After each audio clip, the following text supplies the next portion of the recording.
If you want to unmute, you might want to turn off your camera, but you are welcome. Please leave your camera on. It's always nice for speakers to actually talk to faces instead of black boxes. So take it away, Sheila. Welcome to the Green Living Series, everyone. Our presentation tonight is Everything You Want to Know About Rain Barrels. My name is Sheila Coughlin, and I'm the Public Education and Outreach Coordinator for the City of Federal Way's Surface Water Management Division. And my work focuses primarily on stormwater. And stormwater is rain that runs off surfaces like driveways and roofs and pavements, and that water can't be absorbed into the ground.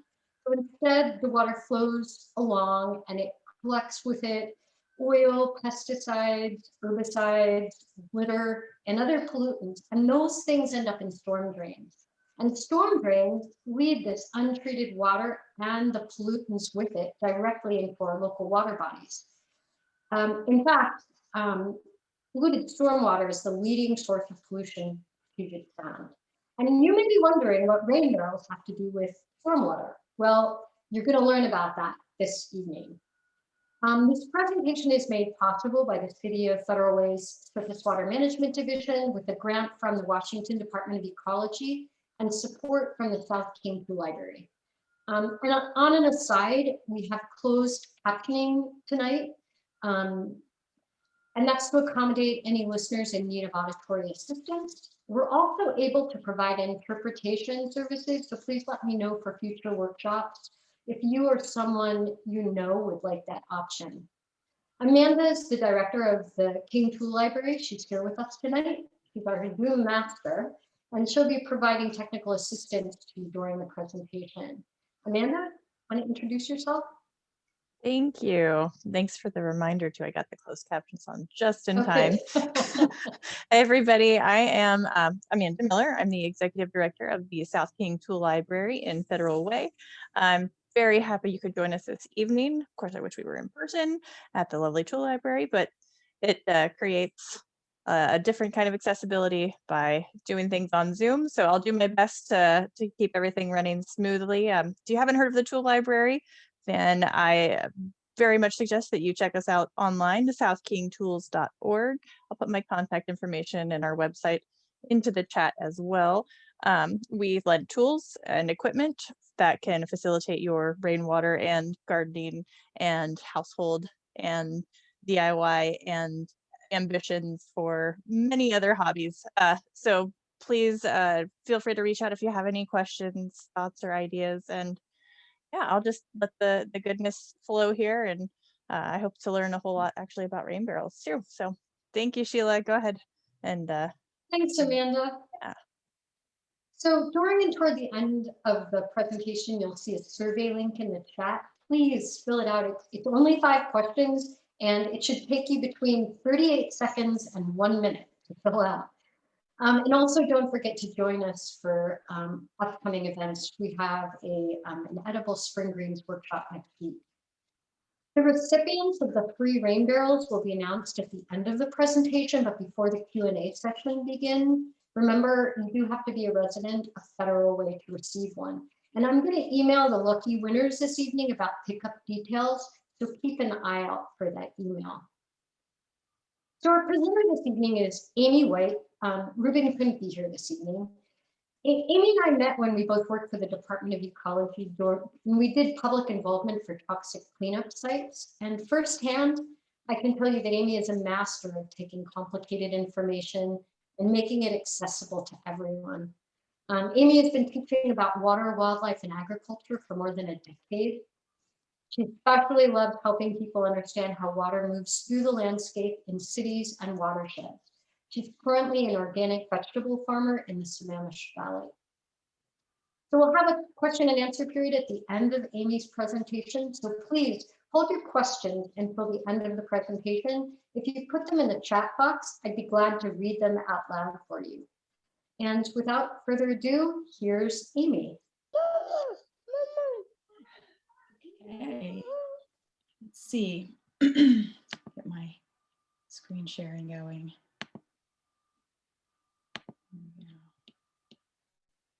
And how's that look? Great. Okay, all right. All right, so I'm Amy White, and I'm super excited to talk with you all about rain barrels tonight. So here's what we'll talk about. The whole reason for rain barrels revolves around stormwater. We're going to talk about 2 different things to help you understand why rain barrels are so great and how they fit into the larger picture of protecting our water resources, and some additional things that you could consider doing. So we'll talk about what is stormwater. We'll talk about green stormwater infrastructure and some different types of green stormwater infrastructure that are easy to install and can slow down stormwater on its path to the waterways. And finally, of course, how to install and use your own rain barrel. So to understand how rain barrels help the environment, we need to look at the big picture. And that means, what is a watershed? So here's a picture. It's all the land that drains into a body of water like a creek, river, lake, or Puget Sound.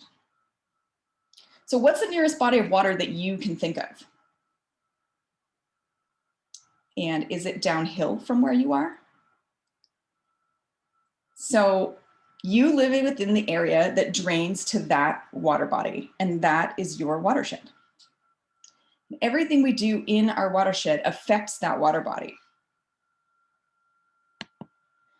So the thing is, water moves very differently through urban landscapes than natural ones. In a forest, most of the rainwater sinks in or gets taken up by trees and released slowly to the air. In an urban landscape, way more of the rainwater runs off hard surfaces and it's moving fast, so it can carry trash and chemicals with it. And anything that we can do to slow that down helps keep our waterways clean. So what is stormwater? Sheila gave a good little description. And here's a great picture, kind of showing that it's water that runs off the watershed, and it can drain off roofs, streets, parking lots in the urban landscape, and it can carry pollution to waterways. Stormwater runoff is a major cause of water pollution in urban areas, and it could carry pet waste, fertilizers, pesticides, motor oil, detergents, all kinds of other chemicals, and just plain litter. So here's a question for you. Does stormwater get cleaned before it goes to streams, lakes, or Puget Sound? Most people that I have talked to over the years, they don't know. And the answer is nope, it does not get cleaned. That oil is going down that storm drain and it is going straight to Puget Sound. And it's gonna harm fish. It's gonna pollute our waterways.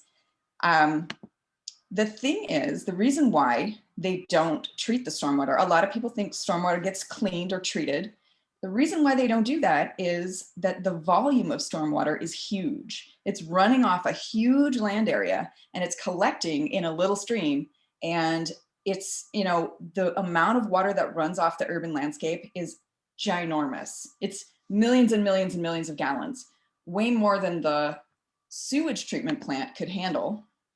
And so what they do is they send it into separate storm drain systems that carry it directly to the waterways. And actually, for reference, just to think about this, in Seattle, in some neighborhoods, the storm drains do go to the sewer system and they go to the wastewater treatment plant. And if the volume of stormwater exceeds what the plant can handle, we get combined sewer overflows. And that means raw sewage running into the Sound or Lake Washington. So that's why we don't combine them. And in Federal Way, you do not have a combined system. You have a separate storm drain system and it goes straight to the waterways, natural waterways. So that's good and bad. What's great is it doesn't overwhelm, it doesn't cause combined sewer overflows. What's bad is that you got to be careful about what goes down the storm drains. So What watershed do you live in? Here's Puget Sound and all the smaller watersheds that make up the Puget Sound watershed. It's like watersheds are like nesting dolls, right? Like there's littler ones inside of bigger ones. So in Federal Way, you are either in the Green Duwamish River watershed or the Puyallup White River watershed. And inside that watershed, those watersheds, there's smaller ones. So here's a closer look at the Green Duwamish watershed. This part of Federal Way does not, most of that part actually doesn't drain to the Duwamish River, but directly to Puget Sound, but it's in that Duwamish basin kind of. And there's a small area in the northeast around Star Lake and South 288th that does drain to the lower Green River. And then we have the Puyallup White River watershed, Federal Way down here close to Commencement Bay. And some parts of Federal Way drain to Mill Creek or Hylebos Creek or straight into Puget Sound. And the Hylebos Creek watershed is really special.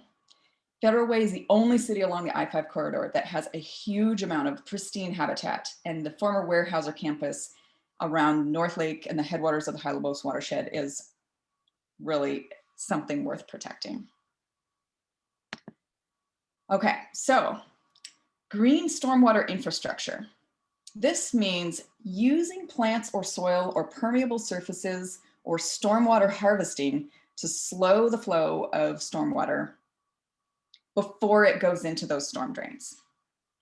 So it reduces and treats stormwater at its source before it goes into the storm drains, right? So it provides environmental benefits, keeping the water from going to the waterways, economic benefits. There are a lot of economic benefits to keeping our waterways clean, and social benefits. So look how pretty that cityscape is with that nice, rain garden down the street. It brings, it makes the city a nicer place. So there are a lot of things we can do for green stormwater infrastructure. The first one we want to talk about is rain barrels and cisterns. A cistern is just a rain barrel, but bigger. So on the, on the left, there's that big cistern outside of a office building. And then on the right is a little rain barrel outside of somebody's house. These are great because, and these are the main thing we want to talk about, because they're super easy to install. Capture stormwater for later use. Green roofs are another one, a little trickier to install, but super cool because they capture the water before it goes to the gutters. And a green roof can actually last longer and keep the inside of your building cooler than a normal roof. So these can be as small as a shed or as big as the Seattle Public Library in Ballard. Seattle Public Library has a huge green roof. It's super cool. So that's another thing to kind of imagine, dream big, maybe. A friend of mine did that on his shed a few years ago. Compost and mulch. Sounds simple, but this is a powerful type of green stormwater infrastructure. Compost and mulch help reduce runoff by helping the rain land gently on the landscape and soak in rather than running off. Urban trees soak up the water before it runs off into the streets.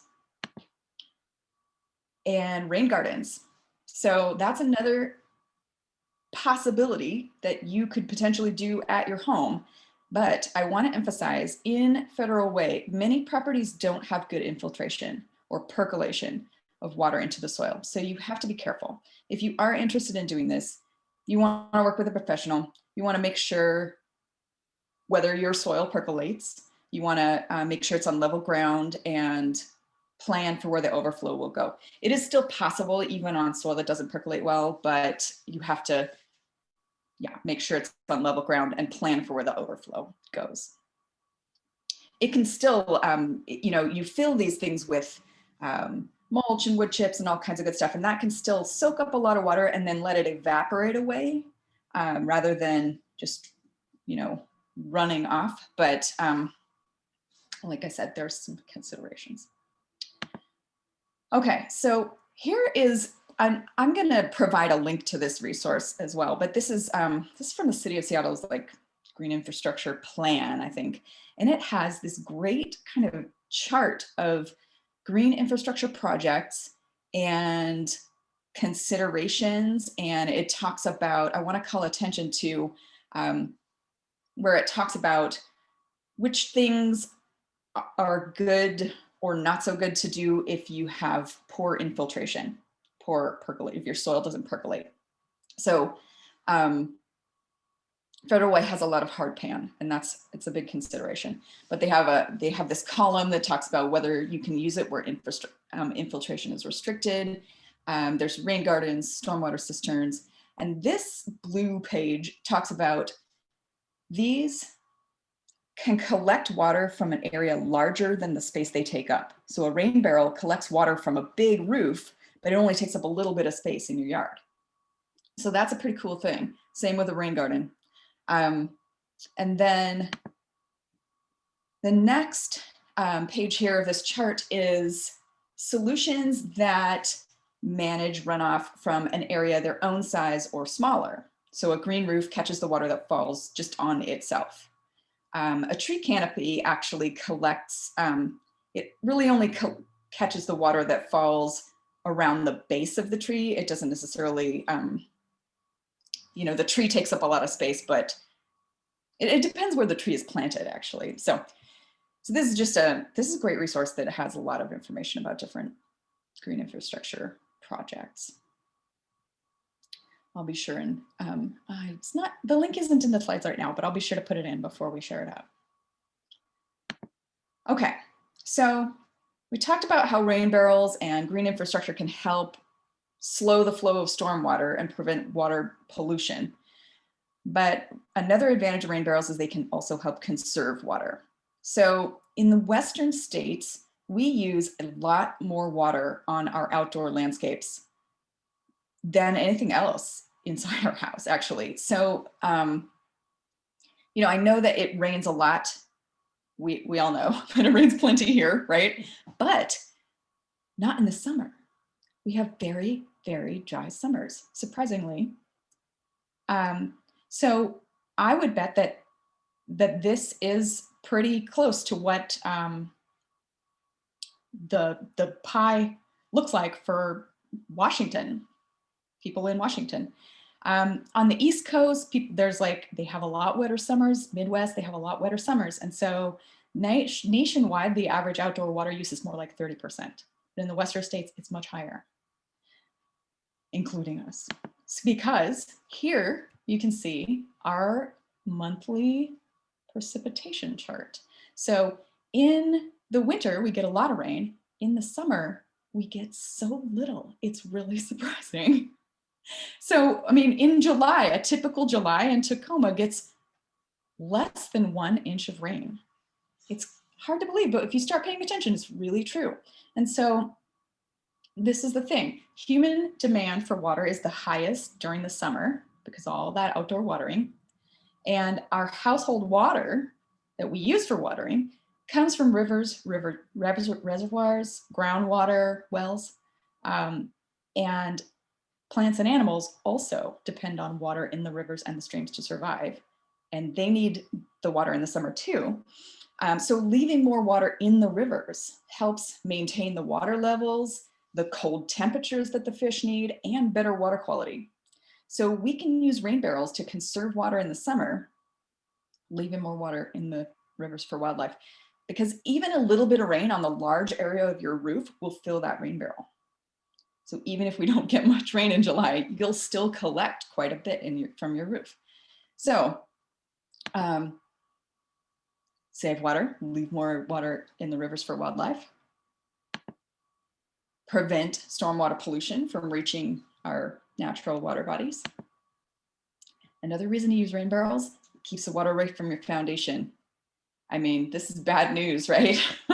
So it can also help to prevent flooding or ponding. If you have a low spot in your yard and it just always, sometimes gets a little standing water, your rain barrel can help alleviate that. You can direct the water away from that area it gives you a lot more flexibility as to where the drainage goes. So we want to spend less money on landscape watering. It's also going to help your plants in your garden because it's not chlorinated. So it's actually better for the plants. So rain barrels, the way I think of them is it's great for when you get those light rains and it kind of like wets everything, but it doesn't really soak your garden. And so you know you're going to have to water it later anyway. It's not enough, right? But if your rain barrel collects a ton of water from your roof, it's collecting from like 1,000, 2,000 square feet. It can collect a lot of water, and then you can supplement the garden with that. So even a light rainstorm can fill your barrel, and then you can use that to make up for not getting quite enough water on your garden. And it's great to use when your garden is far from your downspout. So like a rain garden is nice if you can put it right under your downspout, but if you want to use the water elsewhere, you can attach a hose and you can, move it or use a watering can and take it over there.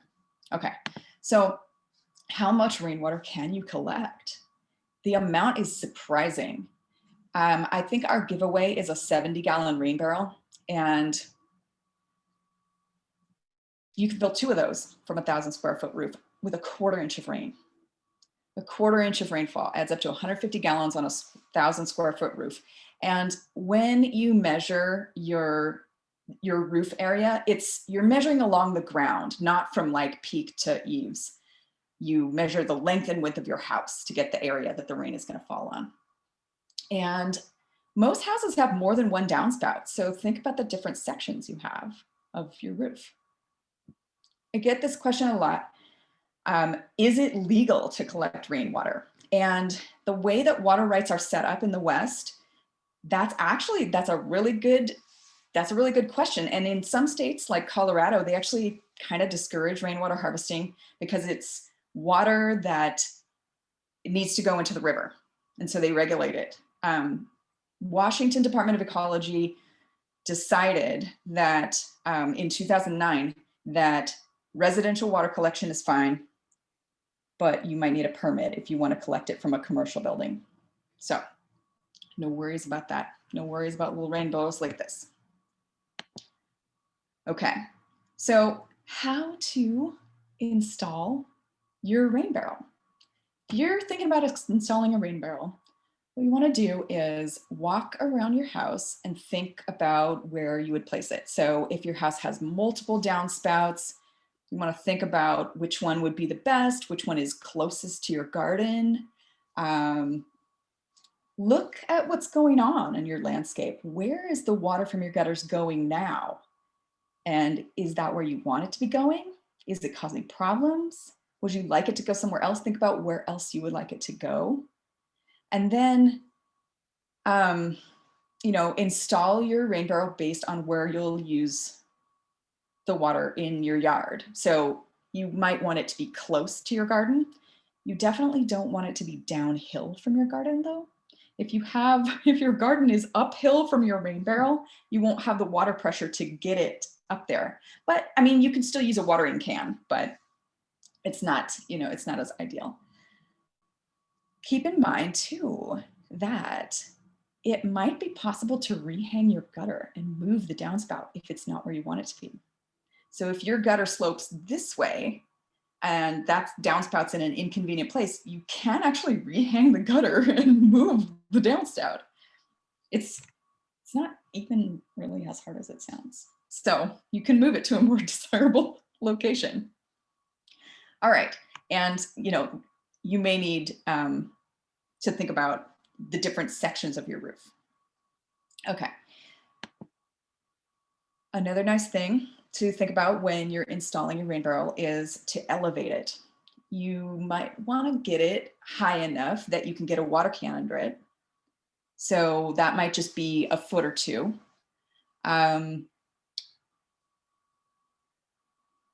You have the option to use a watering can or a hose.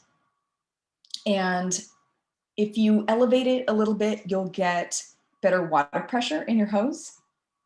But just know you're still not going to be able to use a sprayer. You're not going to be able to elevate it high enough to be able to use a sprayer nozzle on the end of your hose. It's just going to be kind of like a, you know, a slow, steady flow, not pressure. And you really, really want to make sure that this base is sturdy and level, because when the barrel is full, well, I was thinking a 50-gallon barrel weighs 400 pounds. So your 70-gallon rain barrel is going to weigh 70 times 8, 560 pounds. That sucker is going to be heavy. So you don't want it to tip. You do not want it to be, you know, not level. You don't want it to be unstable. You need to create a really solid base for this thing. So we'll see some other little examples later. Okay, so the other big thing that I want to emphasize, you've got to plan for overflow. That rain barrel is not going to hold all the water from your roof. It's going to fill up super fast. If you get an inch of rain, if we get a half inch of rain even, it's going to overflow. So you want to place the overflow hose where you want it to drain. And it's great because it gives you more flexibility in where you can send the water. So your downspout comes out where it comes out, right? And if you want the water to go someplace else, you got to, you know, do some things to try to direct it there. This, you can just put the hose where you want it to go. So in this picture, you can see inside the rain barrel, there's this tube that sticks up towards the top. And so that's when the water gets to the top, it goes down into that tube and it comes out through the hose that you see on the second picture. So it's placed, you know, on the side of the barrel, and then the spigot you can see down there at the bottom. Once you've got it installed, oh, I forgot to mention, you know, let's see if we can go back. You may need to, when you are getting ready to put it under your downspout, you're going to probably have to cut your downspout so that it's high enough to get the rainbow under there. Okay, so that's one little thing. Okay, so you can see the downspout is draining onto, this is what the top of the barrels that we're giving away actually looks like. It has this screen on the top, the water goes in, and the screen keeps out bugs, animals, and leaves, and whatever other kind of debris. If you see like mosquito larvae swimming in the water, you can use these non-toxic little pellets. They're called mosquito dunks. They're like a little hockey puck, only even smaller. And it has like a bacteria that kills the mosquito larvae. It's super non-toxic. It's totally fine. And the other thing that people do is they use a few drops of oil to coat the surface, and that kills the mosquito larvae. But you know, you have to replace these things from time to time. So you have to kind of keep after it, you know, and make sure that it's still, you know, you just check it periodically. But I think the guy that makes these rain barrels, or that, you know, sells these rain barrels, he's pretty confident that the screen keeps all the mosquitoes out. So you should be all right. But it's good to check every once in a while. And you got to clean the screen. You got to clean the leaves off. If leaves fall on this screen, it's going to clog it up. You want to also check that the outlets aren't clogged, particularly check that the overflow isn't clogged. And of course, check that your spigot's not clogged. And okay, here's another thing that's very helpful. This is nice, but it's optional. You can divert the first flush. And what the first flush is the first few minutes of a rainstorm, if it hasn't rained for a while, your roof is going to be dirty. And so the water coming off of it is going to have all kinds of, you know, whatever, junk, dust, bird droppings, I don't know. So there are a variety of devices on the market. I mean, you could just Google first flush diverter, and there's all kinds of products that it gets rid of the dirty water for the first few minutes, and then it opens up and starts letting it into your rain barrel. It's not totally necessary because the spigot on your rain barrel is usually placed a few inches up. And so it leaves most of the dirt sitting on the bottom of the barrel. So that's okay. It's, you know, it's kind of, so this is an optional thing. I used to have a 1,000-gallon cistern, and I wanted to make sure that I had a first flush diverter on that because I never wanted to get inside that thing and clean it. Your rain barrel, you can clean it yearly, but a big cistern like that, you can't even get in there. It's gigantic. So that's kind of advanced, advanced fun. Okay, you can also connect 2 or more rain barrels together. So you can use a hose or a pipe. It can be at the bottom like it's shown in this picture.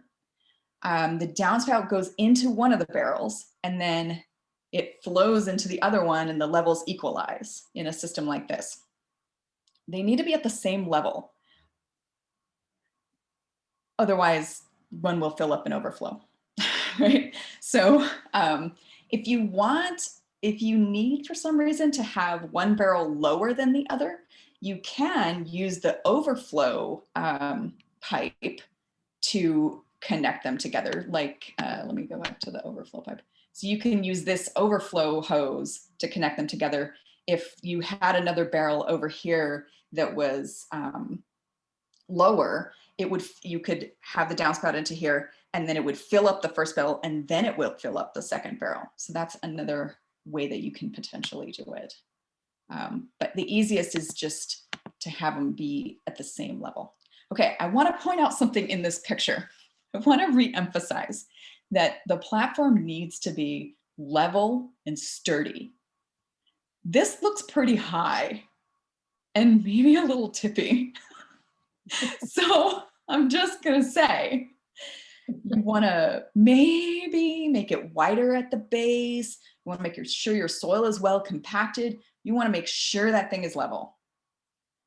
And even if you raise it this high, you're still not going to be able to use a hose and sprayer. It's still not going to give you enough water pressure for that. So be careful with these heavy, heavy barrels of water. It's not super dangerous, but you want to prep your site carefully. Okay. Another question that we get a lot is it safe to water edible plants? And here's a great brochure based on some research done here in Washington and in New Jersey, and some more research done in Australia, I believe. So, and I'll share these slides, and so you can read this, and I'll also put the link to this brochure. But the answer is basically yes, it is safe to water edible plants, unless your roof is copper or treated wood shakes, or if you use a moss killer on your roof. In that case, you can use the water on ornamental plants, but I wouldn't necessarily use it on edible crops. There are some other things you can do if you're like worried about bacteria. You should not use the water in your rain barrel for drinking water. People do it, but there are rules around it. There are health permitting rules that are very strict. So like if you're living off the grid and it's all that you have, you're gonna have to do a lot more to comply with the health rules. Okay, so we're not using these for drinking water. But watering edible crops is fine. Also, if you're concerned, you can use, okay, so studies have shown that only like very negligible levels, pollutants aren't really taken up by plants like fruit trees, berry bushes, tomatoes, and pumpkins even are very safe to irrigate. They don't take up the chemicals into the edible parts of the plants. So those are fine. If you're concerned about the quality of your rainwater, you can not directly water like leafy greens or root crops if you're concerned. But for the most part, it's pretty safe. So unless, of course, you have these special roof situations. Okay, so you want to have a good, ideally your roof is nice and clean, especially if you're going to water edibles. All right. How are you going to use the water? So exciting. So you can water garden beds, potted plants. You can also use it for indoor plants. You don't have to stay outside with it. You can use it for trees. There's this cool tree watering bag setup that you can fill that, and it continues to water over a long period of time. So it like spreads out delivers the water slowly. So you can fill that up with your rain barrel. If you're thinking about having a pond, this is a great way to refill your pond, or a fountain. How to get the most out of your water. I wanted to say a few things about this because if you want your plants to get the most out of the water you give them, you need to water in the early morning or late at night when it's cool. And the best way is to use a soaker hose under mulch.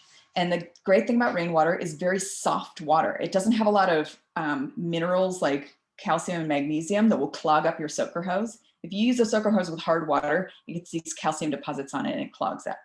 If you use it with rainwater, no problem. So rain barrels are great for soaker hoses. It's like match made in heaven. And the soaker hose delivers the water low and slow flow to your plants. Good deal. Okay, another thing you can do is wash your car. And don't forget to keep the wash water out of the storm drains. Wash it on the lawn, wash it on some permeable pavement or something like that. You can also wash your windows, outdoor windows, with like a bucket and a squeegee. You can wash your patio furniture with your rain barrel water. You can rinse your hands, tools, muddy boots. You can use it to rinse your recyclables. You can use it to rinse out your compost bucket. Some people even use rainwater to fill their toilet tank. And I mean, we're not talking drinking water here. You put it in the back of the toilet and then you can use that to flush. If you're like a really like water conserving warrior, yes. So you can use it to mop your floors potentially. I don't know, there's so infinite number of uses, but I tried to get some of the really, good ones and a few that maybe you hadn't thought of. So that is it. Exciting prospects. You're gonna enjoy your rain barrel. What question? Thank you, Amy. You have? So I'm just going to really quickly, that was wonderful. I have a rain barrel and I have the one that we're giving away, and I just learned a ton. It was also a reminder for me that I can use my rainwater to wash my windows, which desperately need it after the winter. And it doesn't leave weird water spots. Right. Yes. So what I'm going to do before we launch into the questions, and I have a couple that people have written in the chat box that I'll read out loud to you, and then if anyone wants to unmute and ask a question, that's fine too. But I think first, I just wanted to share the recipients of the rain barrels. I have a quick slide to share. So let me share my screen. I think you just have to stop share, Amy. Thank you. Okay, hang on a second. Let me get mine up here.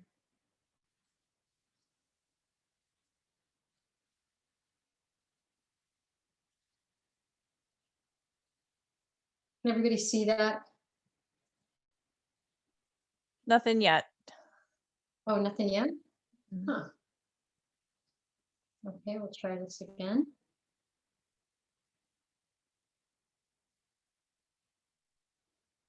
There we go. Okay.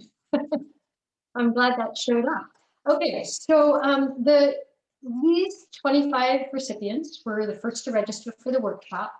If you see an asterisk next to your name, it means you need to confirm that you're a Federal Way resident. I'm going to send everyone that's on this list an email this evening with details. So this is just a quick glimpse. Congratulations to you and happy Earth Day to everyone. So I'm going to stop sharing, and if everyone wants to put their videos back on, I'll read out some of the questions that came in, and then maybe we can open it up. So I'm going to stop sharing. I think it's really helpful if we can record the Q&A. Sheila, what do you think? Is that, Sure. if everybody's comfortable with it, you can always turn off your camera or you can type your question if you don't want to have your voice, but we just want to share this as a resource online after the fact too. So awesome. And happy Earth Day. I totally forgot because that seemed like days ago that it started. So yeah. Go ahead, Okay, Sheila. so here's a question. Do we know how many businesses in Federal Way harvest stormwater? And I don't know that. I don't know if you've come across that in your research. No, I haven't. I don't know. That's a really good question.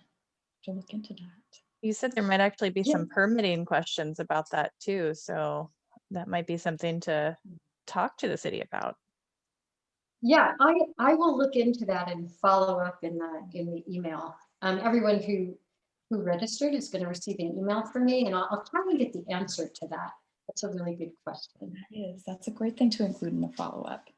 And you know, I mean, permits are granted. It's not like you can't get a permit to harvest commercially. Yeah. So here's another question. Can you hook up a soaker hose to the spigot of the rain barrel? Yeah, you can. And if you want to have the soaker hose like away from where the rain barrel is, you can add like a solid hose and then add the soaker hose onto the end of that and stretch it to where you want it to be. Yeah. Should work fine for that. It'll work better if you have your rain barrel elevated a little bit so it has a little more pressure to get out of the soaker hose. Should be good though. Great. Someone wanted to know if you could use a rain barrel to provide water to chickens. Oh, I bet. Yeah, I bet that would be fine. That is a good question though, because you know, all animals, including ourselves, need minerals in our water.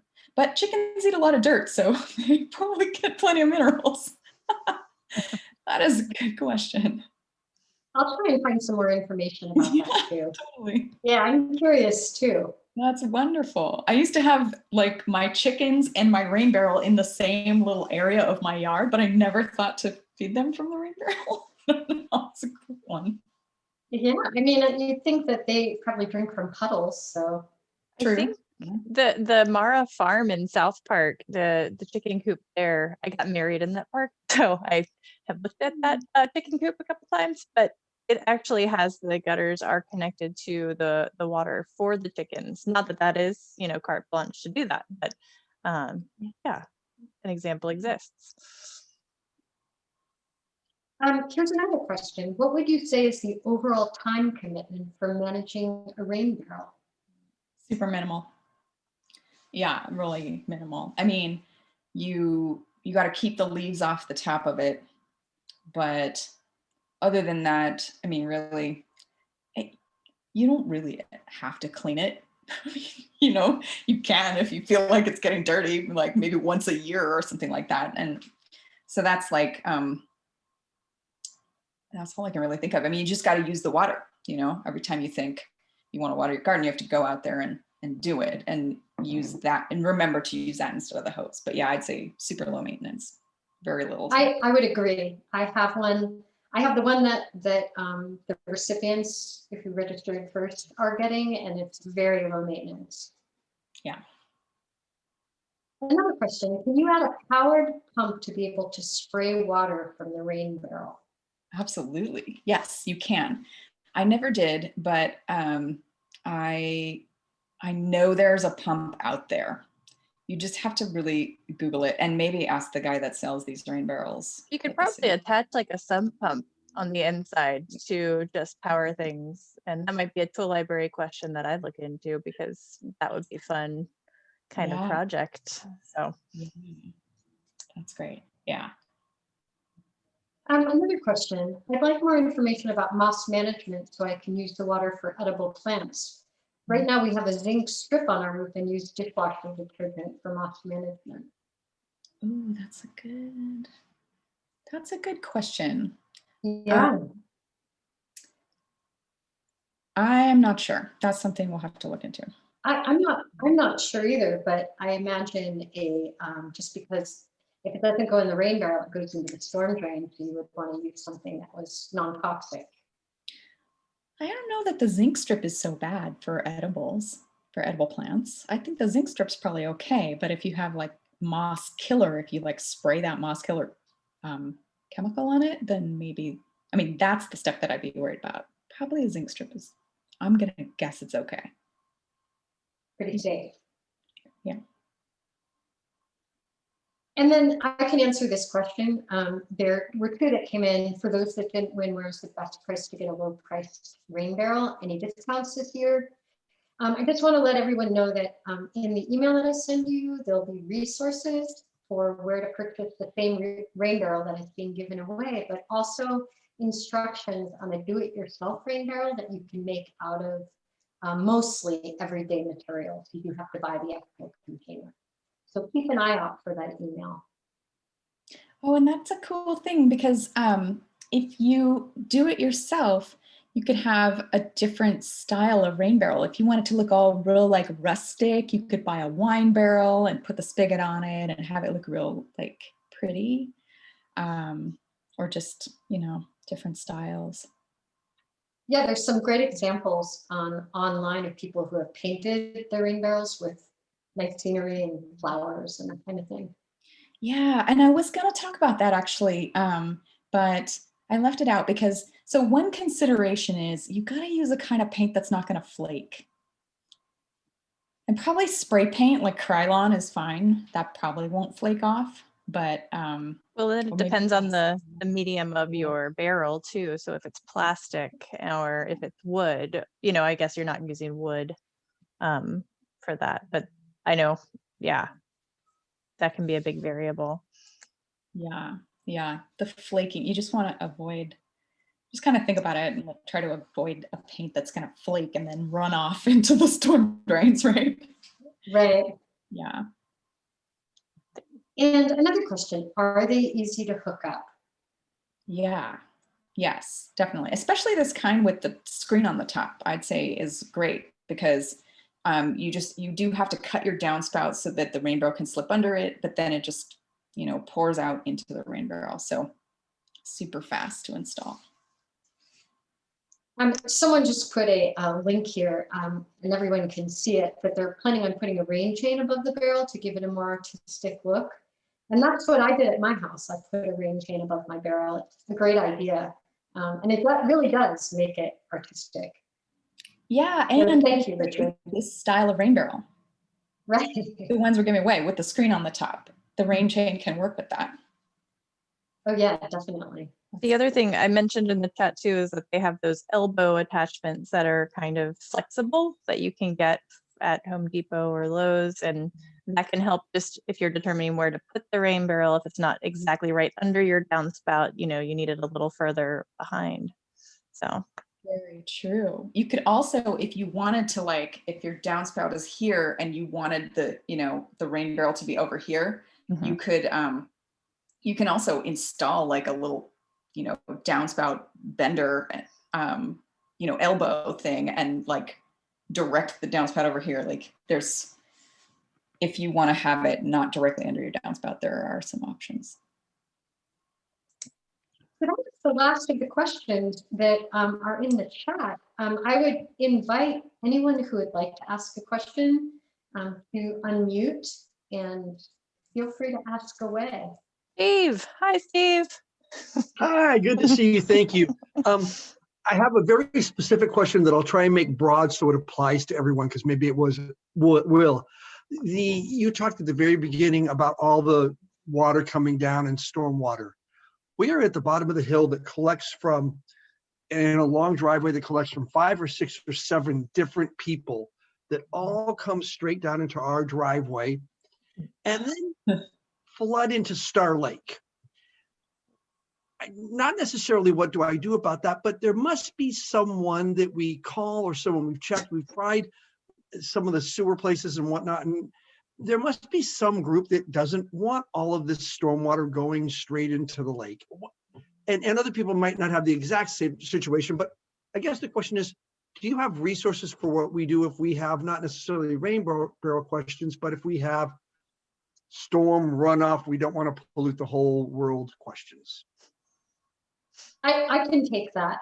I do, Steve. I do outreach and education for the city of Federal Way, and a lot of my work focuses on stormwater. And I would say that for your particular situation, since you live at the bottom of the hill, a lot of it has to do with creating permeable surfaces where water can actually sink into the ground and be absorbed. And so it doesn't collect, it's not with the velocity moving really quickly into your driveway and down into Puget Sound. And then there are just some really basic things to make sure of that I know you probably know about, that, but maybe not up the hill there is clear. Making sure that storm drains are kept clear so that they don't, so water doesn't back up and then flow downstream. So something you can do is during a really heavy downstorm, you can just take a cruise up where the water's coming from and take a look at those storm drains. And if you notice a problem, a specific problem during a storm, reach out to me. I'll see what I can do. And even though we're unincorporated King County, that's okay? Well, I do outreach and education for people that live in the city of Federal Way, but the thing about stormwater is it's regional. So there may be some resources I can't give to you, or there might be some, you know, there, like our inspectors or maintenance department might not be able to come out and look at your site, but we can brainstorm about some ideas that might help. Thank you, ma'am. Sure. Amy, did you have anything to add? Oh, I was going to say, I know when we worked at Ecology, we were always referring people out to the appropriate agency. So if Sheila can't help you, I'm sure that she can refer you to, Yes. you know, the Thank you. right person whose jurisdiction it is.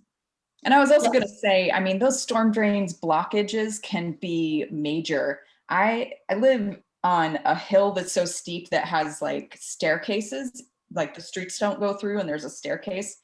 And the last like really big rainstorm, the storm drain at the top of that staircase was blocked and it flooded down the storm water flooded down the staircase like a waterfall. It was incredible. It was really something. And, you know, I know the city of Seattle, I think has or maybe it's King County has adopt a storm drain program. Yes. Which I just think is so cool.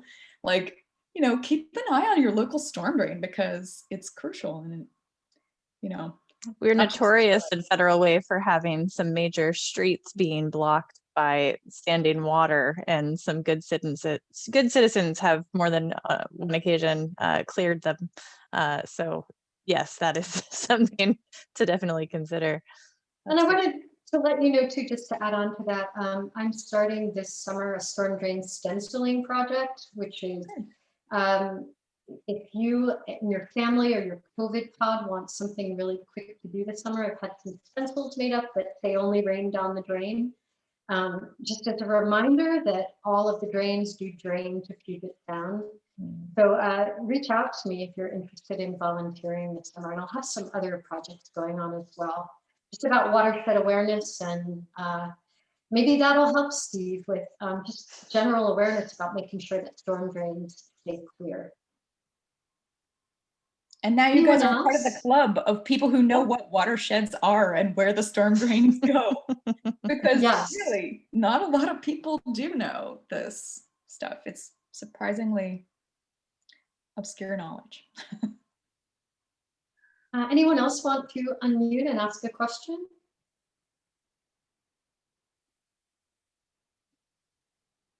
I had a question. If there's nobody else, I don't want to step on toes.